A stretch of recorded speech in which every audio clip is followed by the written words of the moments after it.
What's up everybody, my name is Lee or Kelvar, and today we're going to be going over patch notes for 7.7.5 for League of Legends. Now, the biggest update in patch 7.5 is obviously Aatrox, and Aatrox has pretty much a rework, not really rework, but it has a lot of changes to his kit. And I kind of wanted to make that a separate video, so Aatrox is not going to be covered in this video. I wanted to get that out of the way first. I'm going to be making another video about how Aatrox changes and what and how it affects him. So far, it doesn't seem overly bad. I mean, reading it, it's definitely different from what Aatrox was. And I wanted to, before passing judgment on it, take it into an actual game. So I'm going to be doing that in another video. So we're just going to go straight to the next part, and this is the smaller changes, but actually kind of bigger changes too at the same time. The first thing here is Fizz. Fizz got a small buff on his Q. His Urchin Strike's AP ratio is now 0.55, up from 0.35. So that's a 20% buff, which is pretty big for his Q. His Sea Stone Trident, his bleed duration, the damage was unchanged, but it was shortened from 4 seconds to 3 seconds. Now, my question about this is, the way it works is the bleed damage ticks against your magic resist each time.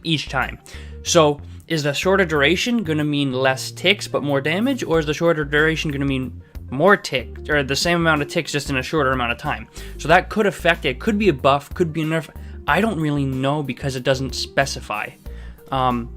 And then Chum the Waters, his ultimate, when the fish reaches the target without latching on anything, its nearby target to attach to is now a lot less generous. So it's going to be a lot harder to land those ultimates if they don't hit the first immediate time. Next, we're going to move on to Kindred. Now, Kindred got a little bit of a quality of life buff. I don't think it's going to be big enough to bring her back, but I guess it's a step in the right direction. After 50 seconds, down from 70, of having no jungle mark, Wolf will mark a jungle monster. So she can get more stacks more quickly, pretty much is what it's saying. I don't think it's going to be crazy. I don't think it's going to change anything. I think it's just going to make people more confused about what they want to do. Bigger prey, possible camps for Wolf's jungle marks have been updated, so it changed how they mark. The first tier, when you have 0 stacks, Rift Scuttler, Crimson Raptor, with 0 stacks. So that only happens on the 0 stacks when you don't have any yet. Second tier, when you have 1, 2, and 3 stacks, it could be a Rift Scuttler, a Raptor, a Crimson Raptor, or a Grom. Then once you get to the third tier with 4, 5, 6, 7 stacks, it could be the Red Brambleback, the Blue Sentinel, Ancient Krug, or Greater Mark Wolf. And then at 8 and plus, it's Rift Herald Baron, Elemental, and Elder Drakes. So anything past 8 is going to be Rift Herald or an epic monster, which is a slight buff for Kindred because that means she can get 1 more stack before having to get a mark from a Baron or an epic monster. So it is, like I said, a small buff, but at the same time, I think it might be too confusing for a lot of people. At least currently, since it wasn't a direct buff, it's more of like how you play Kindred change up. So I don't know how it's going to affect it. I don't think it's going to bring her back.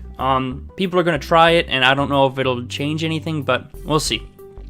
Leblanc was a big one. Leblanc was one of those champions where if you didn't pick her, you didn't ban her, you lost the game pretty much, especially in pro play. I think Leblanc is just 100% pick ban every damn game I see in the LCS or LCK or whatever. But anyways, they kind of gutted the crap out of her. They changed her Q, her Shatter Orb, from 40% damage to 80% damage to minions. So she has an easier time farming. That's nice. That's quality of life for LeBlanc. Great. Not like she needed it, but she got it. But they absolutely gutted her W, her Distortion. The damage used to be 85 damage to 225 damage at level 5. And it used to scale with 0.6 ability power. Now, it does less than half of the original damage and scales with 30% of what it used to scale. So it goes from 40 to 100 and only scales with 0.2 ability power. That means if you are level 18 and you have, let's say you have 300 ability power, alright? No, let's say you have 200 ability power, alright? you have, what is it, 40? Something like, no, I'm just going to say 100. Easy math, Pam. You have 100 ability power, level 18, so you have all 5 levels and all spells. So it does 100 damage right there. So 100 damage, you have 100 ability power, so that would be 0.2, so that would be 20. So you only do 120 damage with your distortion. Compared to when you were level 18 last patch, 225 plus 0.6, so that would be 60. So that would be 285 damage comparatively to 120. That is more than half of the damage gone on her W. And I think this was an overnerf. In my opinion, I honestly think this was a massive overnerf.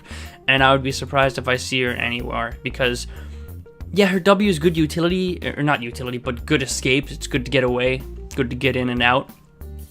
But at the same time, that's just so much damage lost. And her Q doesn't mean anything because it's only on minions. So, I mean, I really don't think this is going to make this is the right call with LeBlanc. I think the rework was weird. I think her damage here was just way too overtuned. And then they way undertuned it here in this patch. So, I just don't see this working out for LeBlanc. I think she was 100% pick ban. Now she's going to be like maybe 2% pick ban. Honestly, I don't think I'll see her ever again until next year. Maybe I'm wrong, but that's my 2 cents. Lucian, here we go. This is interesting because Lucian's kind of in a spot where he's not bad, but he's not good. His range is really lacking, which makes him have a hard time in the current meta. Especially against like Varus and Jhin and those other 80 carries that are currently popular. So they changed something really weird. They took the Piercing Light, his Q, made the cast time longer in the early game and shorter in the late game. So they pretty much nerfed his early game, which is where my opinion is he has the most trouble.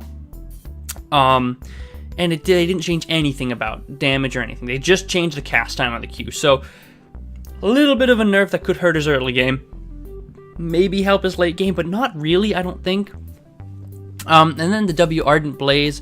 The cast time is down 0.05 seconds. 0.05 seconds isn't going to make or break on a W. On your Ardent Blaze, your pretty much throwaway ability so you get your Light Slinger proc is really not going to make or break a team like fight. This is just... I think these are just completely needless in my opinion, and they need to give him something more. Either more mobility or more range. I really think he needs his range, but Lucian, they didn't really need to touch him. He just kind of popped up here for no reason with weird buffs. I wouldn't even call them buffs. I'd call them buff nerfs. So yeah, Lucian's still not going to get touched in my opinion. Misfortune. Okay, so double up. This is a little bit of a strange change from her. Her bounce damage has nerfed. So her bounce damage used to be 40 to 160 at max level. Now it's 20 to 80 at max level. So it's literally halved the damage. But bounce total AD ratio was also nerfed to 85%. And the AP ratio was nerfed to 35%. Not like it matters. So the bounce no longer deals 50% increased damage when the first hit kills a target. Instead, bounces can now critically strike and always crit strike when the first hit kills a target. Damage is affected by crit multipliers, i.e. infinite GH. Okay, so pretty much if your bounce hits a target and it kills it first and then the second hit goes out, that's going to be an automatic crit. It doesn't double the damage, it just crits. That's it. But Misfortune doesn't build crit items, so that's, I don't know. I think it's a little bit of nerf to Misfortune, honestly. She was never really a crit champion. She's more, or an auto attack champion. She's more there for her ultimate and stuff like that. So I don't think this is going to change much about her. I think this is just going to hurt her a little bit. But then again, I don't really know. I don't have them. I haven't done the numbers yet. So I just don't think this is going to make a huge change to her. In my opinion, I do think it's a small nerf. Rengar. Base stats, base armor reduced from 25.88 to 22. That's nearly 3 armor gone. Now, this is huge. I know it does, like, 2.88 armor doesn't seem like a lot, but that's a huge deal. I think last patch they fixed Rengar with his W, with the removal of movement impairing effects. I think that removing that was good. I think that kind of made him good, or not good, but reasonable, because right now, Rengar, Kha'Zix, Graves, there's so many different assassin-type junglers. I feel like this is just going to hurt him so hard in the early game. And then the W, another needless nerf where you just heal less. You heal 25% less from damage taken from monsters. So I think this is getting to the Leblanc territory where they're starting to over-nerf him. I don't think he's over-nerfed yet, but I think he's getting there. I think this is really going to hurt him. And it's not going to kill him in, like, pro play. It's not going to kill him anywhere other than, like, maybe solo queue, I think. But he's going to have a much more difficult time, in my opinion. It's not going to be hugely difficult, but, I mean, it is going to be a change. And I think this is starting the road to over-nerfing a champion here. When you start touching base stats, that's kind of scary. So, Rengar, a little bit of a nerf. Probably going to hurt the early game a lot more than anything, but I still think he's pretty good. Has some bad matches, but he's still pretty good. Rise. Now, Rise, it's time for the rework. No, I'm just kidding. But his room prison was down from 1 second, 2.75 seconds. The empowered duration doesn't change, so I think the empowered duration is like 2 seconds or something like that. But really just changed a little bit of the W duration. Not a huge deal, 0.25 seconds isn't going to kill you. And then the cooldown for Spell Flux is reduced. Well, I guess, yeah, it's reduced at the earlier levels and goes down to 2.25 at later levels. So, small nerfs to Rise. Really not that big a deal. Oh, you cooldown scales down with ability power. Oh, that's interesting. It doesn't tell me anything here other than that. But I'm curious to see. E cooldown now scales down with ability power. So I don't know where the scaling is, but it won't tell me. So either way, small nerf to Rise, in my opinion. I'm going to hurt us a little bit of wave clear early. Really not a huge deal. I don't think it's going to make or break Rise. I think he's still going to be top tier. Varus. Now, Varus is something that I think Riot are very conflicted about, because I feel like Varus as an AD carry is something that Riot doesn't want. Because based on, like, with the meta we have right now, Varus, we have Jhin, we have all these long-range poke champions, especially Lethality in the bot lane. And Varus just kind of spams his Q until a team fight when he gets a nice ultimate and can just auto. So I think Riot don't really want that, because right here they're changing the Q damage. They're changing the ratio from 100 to 165% of total attack damage based on the charge to 100 to 150 total attack damage. So they're nerfing the damage on the charge a little bit.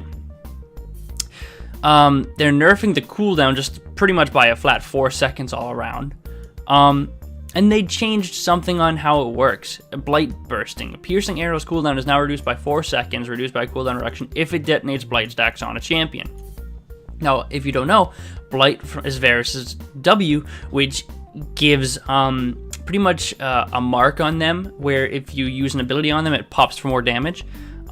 So that's what they want you to do. This is what Riot's kind of really pushing Varus towards, but they really want Varus to focus more on auto attacks. They want 80 carries to be more 80 carries. It's not huge. It's honestly just a small nerf, and the cooldown reduction on the passive, I think, is a little strange, but either way, it could just make it back to normal, what it was in 7.4. So I don't think it's going to be a huge deal. I think it's going to hurt him later game, more so, but yeah, still Varus, still pretty good right now. Zyra, along with her new... Oh, she's got a new death animation. Great, okay. And Blade of the Ruined King. Now, this is an item change. The first of the item changes. The Tank Killer. Combined cost is down 100 gold. So, it's down from 3,400 gold to 3,300 gold. So, it's more cost-effective, potentially.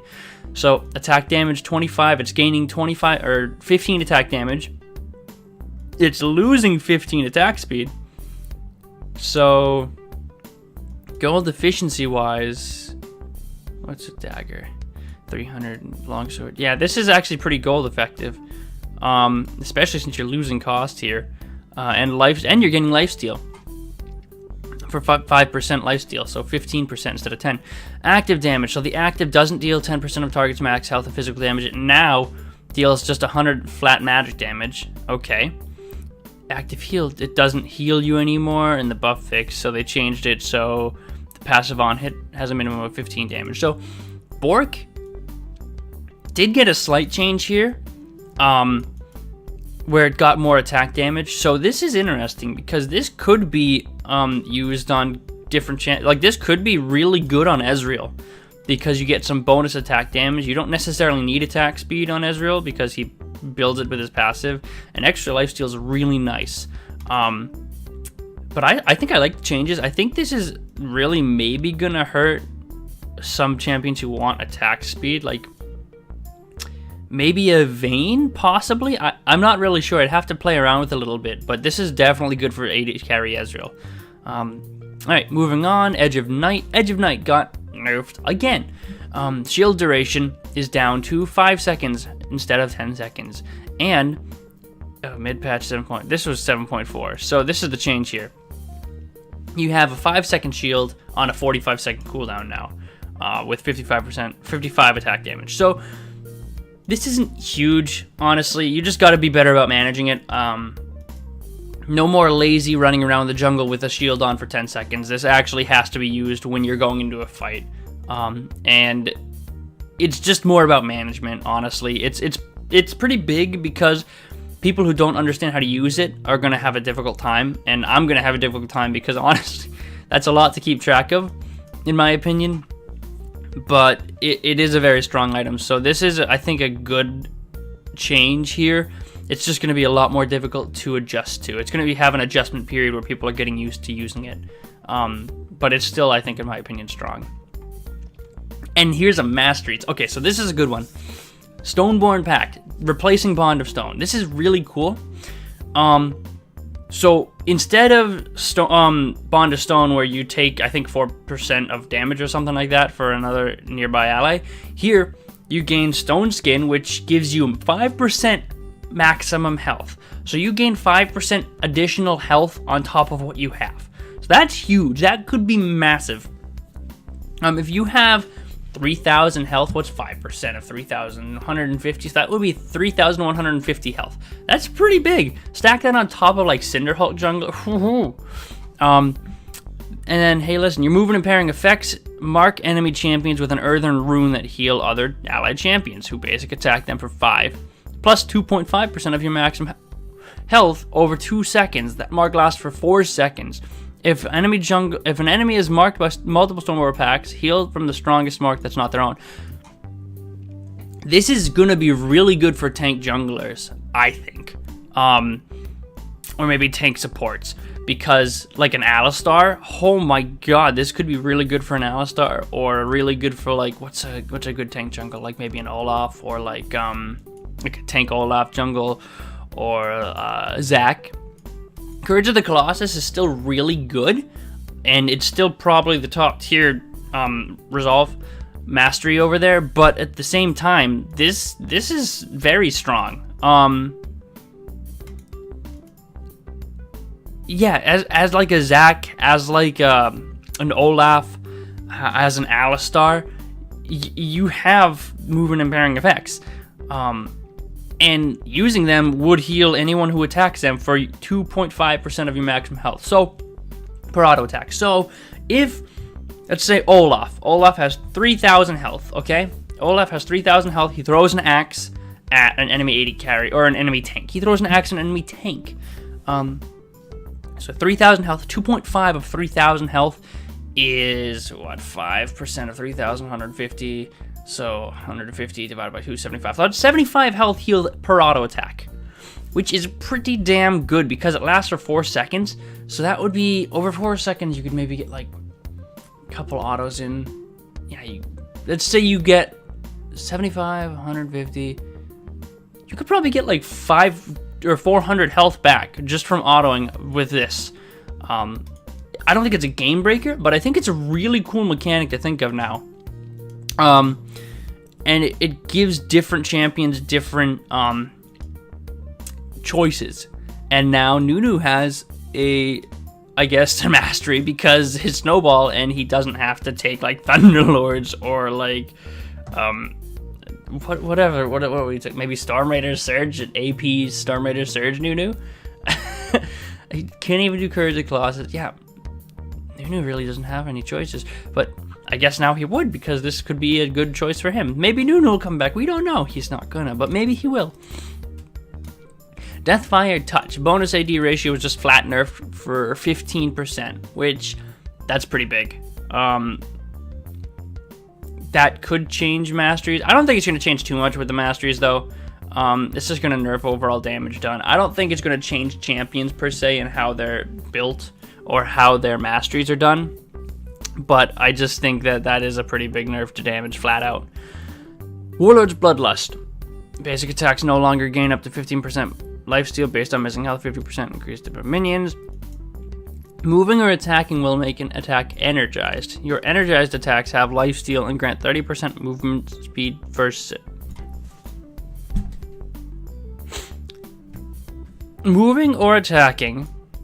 So, moving or attacking. Tell me if I'm reading this wrong. So, right-clicking or attack moving will make an attack energized.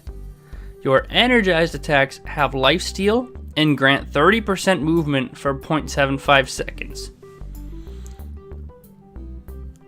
So if you move auto attack once, it doesn't specify on champions. You can move auto attack, you'll automatically have a 4th Jhin passive, a 4th Jhin shot pass. It's like a little baby version of a Jhin passive with his 4th shot. I don't know. I think that's strange. You have 1% lifesteal at level 1 and 50% lifesteal at level 18. What's the cooldown on it? Is there no cooldown on it? That could be good just for the movement speed. I mean, I don't see a cooldown on it, which is kind of interesting. Like, yeah, that's weird. Potentially, if there's no cooldown on this, you could just have 100% or 100% uptime on 30% bonus movement speed. So that could be huge for just the movement speed alone rather than the lifesteal. But then again, I might be reading this wrong. There doesn't seem to be a cooldown. Maybe I'm missing something. Yeah, no, there's no cooldown here. So that's a pretty big change that might be good for different reasons. Well, I'll have to test that out because that's interesting. I'll go into the PvE and test that out because I'll make a new video on that too. Maybe I'll test that with Aatrox. But that's weird. That could be very strong if there's no cooldown on it. But we'll see. And then Exhaust. What do we got? No longer reduces attack speed or resistances. So Exhaust just got flat nerfed.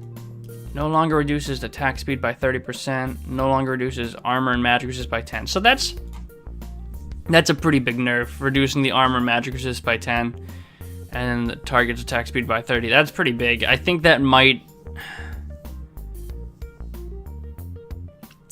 maybe not. I don't know, but that does make it more difficult to take that over something like a teleport or a heal or a ghost or something like that. It's just going to be, there's going to be more variety in summoner spells at this now because of that armor and magic resist, but yeah, I don't think Exhaust is going to be gone, but they definitely hurt it a lot here, so it's still going to be used a lot, but I think this opens up for more variety in the summoner spells, and I think that's about it. Visual clarity, yeah, that's it, that's all it is. So that's that. Thank you for watching. I'm going to be changing this over to a new channel if you haven't noticed. I'm also going to be putting up that Aatrox video relatively soon. I think I'm going to do it maybe tomorrow, I don't know. But thanks for watching. This was the patch 7.5 video for League. There were a couple of changes. Leblanc got gutted. Fizz got nerf buffed. Kindred changed how she roams around the jungle. Lucian didn't really get touched. MF, not really. Rengar got nerfed. Rise, there is small buff. Blade of the Ruined King changes. Yeah, so it's an interesting patch to say the least. Like I said, I'm going to be making Aatrox video just to test around how he's going to be in the jungle, in the top lane, and see how he just works with his new changes. Because I didn't want to go over the entire thing because this is massive, and I don't really understand it until I get into a game and test it. So, hopefully I'll see you in that next video. Thank you all for watching. That's it for this one. Patch 7.5 for League. 80 carry still nerfed, still not doing too hot, but we'll see how they do in the patch 7.6 with Galio. So thank you all very much for watching, and as always, have a wonderful evening.